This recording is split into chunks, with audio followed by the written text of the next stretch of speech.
TV देख रहे ਸਾਰੇ ਦਰਸ਼ਕਾਂ ਦਾ ਮੈਂ ਹਰਪ੍ਰੀਤ ਸਿੰਘ ਜੱਸੋਵਾਲ ਸਵਾਗਤ ਕਰਦਾ। ਇਸ ਸਮੇਂ ਅਸੀਂ ਗੱਲ ਕਰ ਰਹੇ ਹਾਂ ਹਰੀਸ਼ ਰਾਵਤ ਜੀ ਨਾਲ। ਸਭ ਤੋਂ ਵੱਡੀ ਪਹਿਲੀ ਉਹਨਾਂ ਦੀ ਪ੍ਰਤੀਕਿਰਿਆ ਲੈਣ ਦੀ ਕੋਸ਼ਿਸ਼ ਕਰਦੇ ਹਾਂ ਕਿ ਅੱਜ ਬਾਬਰੀ ਮਸਜਿਦ ਤੇ ਜਿਹੜਾ ਫੈਸਲਾ ਆਇਆ ਜਿਸ ਦੇ ਵਿੱਚ ਸਾਰੇ ਆਰੋਪੀਆਂ ਨੂੰ ਬਰੀ ਕਰ ਦਿੱਤਾ ਗਿਆ। ਰਾਵਤ ਜੀ ਸਭ ਤੋਂ ਪਹਿਲਾਂ ਤੁਹਾਡਾ ਸਵਾਗਤ है जी। बहुत बहुत शुक्रिया आपका। सर ये जो बाबरी मस्जिद किसी से बात करना मेरे लिए बड़ी फख्र की बात है। ये कोर्ट का फैसला है और देखना है सरकार कैसे रिएक्ट करती है। ये सेंट्रल गवर्नमेंट के लिए एक ऐसा मामला है कि जिसमें उनका इम्तिहान है। देखते हैं हाउ दे एक्ट, क्योंकि law should prevail. Yes law should prevail. तो देखना है, ये इम्तिहान सेंट्रल गवर्नमेंट का है कि how they react to the situation और आगे क्या कदम उठाते हैं। और बाकी मैं मेरिट ऑफ द जजमेंट पर कुछ नहीं कहना चाहूँगा। सर ਅੱਜ जो मीटिंग हुई आ राहुल जी ਦੇ ਆਉਣ ਨੂੰ ਲੈ ਕੇ ਉਹਦੇ ਵਿੱਚ ਕੀ ਗੱਲ ਹੋਈ? नहीं, हम ये डिस्कस कर रहे हैं कि आपस में बात कर रहे हैं, क्योंकि 2 तारीख को हम एक यात्रा प्लान कर रहे हैं, शॉर्ट यात्रा। तो उसमें कि भाई राहुल जी को हम आमंत्रित करना चाहते हैं, लेकिन देखना पड़ेगा उनका प्रोग्राम क्या है। तो मगर जब आप आमंत्रित करते हैं तो तैयारियां आपको करनी पड़ती हैं। तो हम अपनी तैयारी की बात कर रहे हैं, मगर बाकी उनका कार्यक्रम देने पर है, अभी कंफर्म नहीं। ਪੰਜਾਬ ਦੇ ਵਿੱਚ ਸੜਕਾਂ ਤੇ ਕਿਸਾਨ ਉਤਰਿਆ ਹੋਇਆ ਵਾ। ਪੰਜਾਬ ਦੇ ਵਿੱਚ ਸਭ ਤੋਂ ਵੱਡੀ ਗੱਲ ਕੀਤੀ ਜਾਂਦੀ ਹੈ ਕਿ ਕਿਸਾਨੀ ਪੰਜਾਬ ਤੋਂ ਸ਼ੁਰੂ ਹੁੰਦੀ ਆ, ਚਾਹੇ ਹਰਿਆਣਾ ਹੋਵੇ। ਸੈਂਟਰ ਸਰਕਾਰ ਨੇ ਜੋ ਬਿੱਲ ਲੈ ਕੇ ਆਂਦੇ ਉਹਨਾਂ ਨੂੰ ਕਾਨੂੰਨ ਬਣਾਤਾ। ਤੁਹਾਨੂੰ ਕੀ ਲੱਗਦਾ ਕਿੰਨਾ ਸਹੀ ਆ ਕਿੰਨਾ ਗਲਤ ਆ? ਇਹਦੇ ਵਿੱਚ ਕਿਸਾਨਾਂ ਨੂੰ ਗੱਲ ਨਹੀਂ ਸਮਝ ਆ ਰਹੀ ਜਾਂ ਕਿਸਾਨਾਂ ਦੇ ਕਿੰਨੇ ਹੱਕ ਖੋਏ ਜਾ ਰਹੇ? ये तीनों कानून अब तो कानून है, काले कानून है। किसानों की नज़र में सारे देश में काले कानून है। और मेरा मानना है कि ये पंजाब के खिलाफ षड्यंत्र है। ये हरियाणा के किसानों के खिलाफ, जिन किसानों ने देश की अन्न सुरक्षा को बढ़ाया, जिन्होंने हरित क्रांति को सार्थक किया, ये उन सब के खिलाफ केंद्र सरकार का षड्यंत्र है। और इसीलिए वो पुराने जो गल्ला खरीद गल्ला बेच प्रणाली थी उसको वापस ला रहे हैं। और जो किसानों ने हरित क्रांति के बाद प्राप्त किया कि भाई हमारा न्यूनतम समर्थन मूल्य की एक प्रणाली बनी देश के अंदर, और उसी के तहत FCI खरीद करती थी, दूसरी एजेंसी भी करती थी, राज्य सरकारें भी खरीद करती थी। और किसान को ये रहता था कि ये बेंचमार्क है, MSP जो घोषित किया है, ये जो भी मिलेगा मुझको इससे ऊपर मिलेगा, ये इतना तो मिलेगा ही मिलेगा। आज वो बेंचमार्क हटा दिया गया है, उसकी कोई गारंटी नहीं है। हो सकता है 1 आध साल कुछ पूंजीपति मिल करके थोड़ा ज़्यादा दे दें, लेकिन आने वाले समय में जब आधार टूट जाएगा, खम्भा टूट जाएगा, भरोसा टूट जाएगा, तो फिर वो मनमानी करने लग जाएंगे। और किसान इस खेल को समझ रहा है।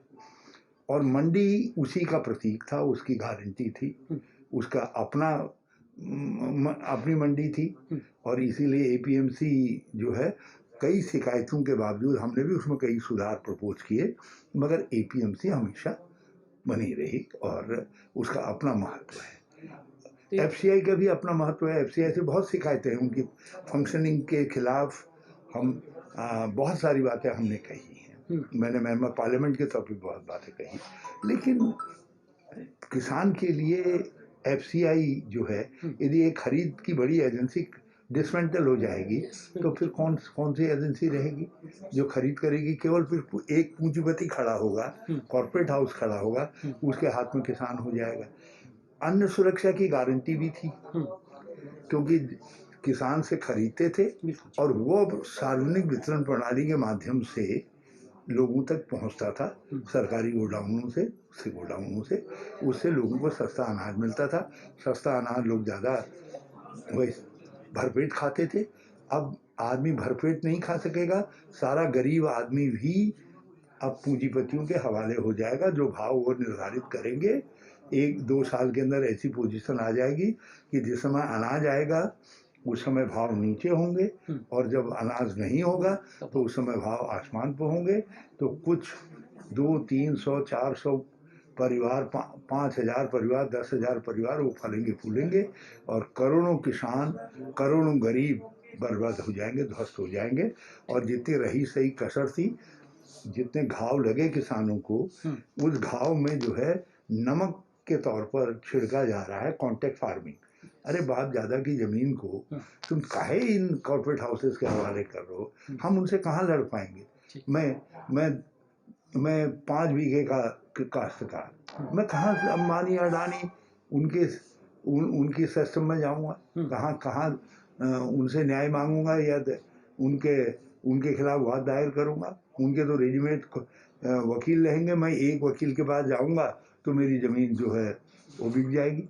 तो इसलिए ये तीनों कानून काले कानून हैं, इनके विरोध में सारा देश खड़ा है। कांग्रेस खड़ी है, सोनिया गांधी खड़ी हैं इसके विरोध में, राहुल गांधी जी खड़े हैं, कैप्टन अमरिंदर सिंह खड़े हैं। सर राजनीति की गल करिए, पंजाब दे विच राजनीतिक हालात कांग्रेस के पक्ष के विच नहीं लगते, चाहे शमशेर सिंह दुल्लो की गल की जाए, चाहे प्रताप सिंह बाजवा की जाए, चाहे नवजोत सिंह सिद्धू की गल की जाए। तुसीं भी इशारिਆਂ ਦੇ ਵਿੱਚ गल की है कि नवजोत सिंह सिद्धू आने वाले कांग्रेस का भविख ने। दूसरे पासे तुसीं कैप्टन अमरिंदर सिंह की गल की है कि मुख्य मंत्री का कैंडीडेट ऐलान करने की जां गल करने की उन्हां कोल एक अधिकार ने। सो दोवें चीज़ां किवें इकट्ठियां हो सकदियां? देखिए एक बात बताएं, ये हमारे घर के लोग हैं, हमारे नेता हैं सब। तो इसलिए इससे कोई घर के अंदर बहुत सारी बातें उठती हैं, घर में उसको मैनेज कर लिया जाएगा। और मैंने कल भी कहा कि कैप्टन साहब केवल एक चीफ मिनिस्टर नहीं है, कांग्रेस के बड़े नेता हैं, एक इंस्टीट्यूशन है, किसानों के लिए एक इंस्टीट्यूशन है, पंजाब की सुरक्षा की, सम्मान की गारंटी है। हम वो इस समस्या का जो समस्या है इसका समाधान निकालेंगे। और जब मेरी उनसे बात हुई, उन्होंने कहा सिद्धू साडा छोटा भरा है, देखेंगे बात। ਤੁਹਾਡੀ ਨਵਜੋਤ ਸਿੰਘ ਸਿੱਧੂ ਨਾਲ कोई गल हुई है? इसलिए मैं सिद्धू साहब से जो गल हुई है, उन्होंने कहा मैं तो पार्टी वो हूँ, सोनिया जी में, राहुल जी में मेरा पूरा यकीन है, मैं उनके साथ खड़ा हूँ।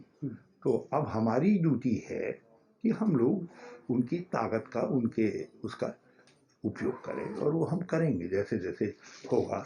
और जो अपने स्थानीय मसले हैं उनको कैप्टन साहब, ये तो एक जप्पी का मामला है, सब निपट जाएगा, आप चिंता न करो सर। और शमशेर सिंह दुल्लो हमारे पुराने दोस्त हैं, प्रताप सिंह बाजवा हमारे पुराने दोस्त हैं, मैंने उनसे बातचीत भी की है। और जो उनके सवाल हैं उनको हम वो बहुत ऐसे नहीं हैं, उन्होंने कुछ ऐसे सवाल उठाए। बस केवल एक ही ऐतराज़ है जो मुझको भी है कि भाई ये सब चीज़ें बाहर नहीं अंदर कहेंगे। ठीक है, बस अंदर गल करेंगे, बाहर गल करने की बात है नहीं। बाहर तो जो है ये बीजेपी वालों ने कम जख्म दे दी हैं। पूरे किसान जब बर्बादी के कगार पर आ गया है, तो ऐसे समय में हमको तो हर हालत में एक होना है और हर हालत में एक होकर के काम करना है। नहीं तो किसान कहेगा हमारी हालत ख़राब हो रही थी, तुम कुछ और सवाल उठा रहे थे। तो इसलिए इस समय कांग्रेस में किसी सवाल की कोई गुंजाइश नहीं है पंजाब में, केवल किसानों के सवाल की है और उसको हम हल करें। सर मेरा एक लास्ट क्वेश्चन है, हाथरस ਦੇ ਵਿੱਚ ਜਿਹੜਾ ਇੱਕ ਕੁੜੀ ਦੇ ਨਾਲ ਦਰਿੰਦਗੀ ਹੋਈ ਆ, ਰੇਪ ਕੀਤਾ ਗਿਆ, ਉਹਦੀ ਜੀਭ ਵੱਢ ਦਿੱਤੀ ਗਈ ਆ, ਉਹਦੀ ਲੱਕ ਦੀ ਹੱਡੀ ਤੋੜ ਦਿੱਤੀ ਗਈ ਸੀ। ਇੱਦਾਂ ਦੇ ਜਿਹੜੇ ਘਟਨਾਕ੍ਰਮ ਹੁੰਦੇ ਨੇ ਉਸ ਨੂੰ ਲੈ ਕੇ ਸਰਕਾਰ ਸਖਤ ਕਾਨੂੰਨ ਕਿਉਂ ਨਹੀਂ ਬਣਾਉਂਦੀ? ਕਿਉਂ ਲੋਕ ਅਜਿਹੇ ਕੰਮ ਕਰਦੇ ਨੇ? ਤੁਹਾਡਾ ਕੀ ਕਹਿਣਾ? उस पर काम हो रहा है, मैंने जो जानकारी ली है, कुछ एक्शन इनिशिएट हुआ है, कुछ कार्रवाई हुई है, लेकिन आप जानते हो यहाँ रूल ऑफ लॉ है, तो एक प्रक्रिया को फॉलो करना पड़ता है, कुछ टाइम ले रही है, लेकिन chief minister himself is very concern about it. Thank you sir, so नहीं सर। ਸੋ ਇਹ ਸੀ ਹਰੀਸ਼ ਰਾਵਤ ਜੀ, ਜਿਨ੍ਹਾਂ ਨੇ ਬਹੁਤ ਵਧੀਆ ਤਰੀਕੇ ਨਾਲ ਜਗਬਾਣੀ ਦੇ ਦਰਸ਼ਕਾਂ ਨੂੰ ਹਰ ਸਵਾਲ ਦਾ ਜੋ ਸਵਾਲ ਪੁੱਛੇ ਗਏ ਸੀ ਉਸ ਦਾ ਜਵਾਬ ਦੇਣ ਦੀ ਕੋਸ਼ਿਸ਼ ਕੀਤੀ ਹੈ। ਚਾਹੇ ਸ਼ਮਸ਼ੇਰ ਸਿੰਘ ਦੁੱਲੋ ਹੋਣ, ਪ੍ਰਤਾਪ ਸਿੰਘ ਬਾਜਵਾ ਹੋਣ, ਚਾਹੇ ਕਾਨੂੰਨ ਦੀ ਪ੍ਰਕਿਰਿਆ ਨੂੰ ਲੈ ਕੇ ਹੋਵੇ, ਨਵਜੋਤ ਸਿੰਘ ਸਿੱਧੂ ਦੀ ਗੱਲ ਹੋਵੇ ਜਾਂ ਹਾਥਰਸ ਜੋ ਲੜਕੀ ਦਾ ਰੇਪ ਹੋਇਆ ਸੀ ਉਸ ਦੀ ਗੱਲ ਹੋਵੇ। ਸੋ ਹਰ ਤਰ੍ਹਾਂ ਦੇ ਨਾਲ ਜਿਹੜਾ ਉਹਨਾਂ ਨੇ ਜਵਾਬ ਦਿੱਤਾ ਅਤੇ ਉਹਨਾਂ ਨੇ ਦੱਸਿਆ ਕਿ ਸਾਰੇ ਇੱਕ ਜੱਫੀ ਦੀ ਗੱਲ ਆ, ਸਾਰੇ ਇੱਕੋ ਹੀ ਅਸੀਂ ਭਰਾ ਹੈਗੇ ਹਾਂ, ਸਾਰਿਆਂ ਨਾਲ ਸਾਡੀ ਗੱਲ ਚੱਲ ਰਹੀ ਹੈਗੀ ਆ। ਸੋ ਆਉਣ ਵਾਲੇ ਸਮੇਂ ਦੇ ਵਿੱਚ ਕਾਂਗਰਸ ਦੇ ਵਿੱਚ ਏਕਾ ਹੋਣ ਦੀ ਜਿਹੜੀ ਇਹਨਾਂ ਵੱਲੋਂ ਗੱਲ ਕਹੀ ਗਈ ਆ। ਹਰਪ੍ਰੀਤ ਸਿੰਘ ਜੱਸਵਾਲ, ਪੰਜਾਬ ਕੇਸਰੀ, ਜਗਬਾਣੀ TV, ਚੰਡੀਗੜ੍ਹ।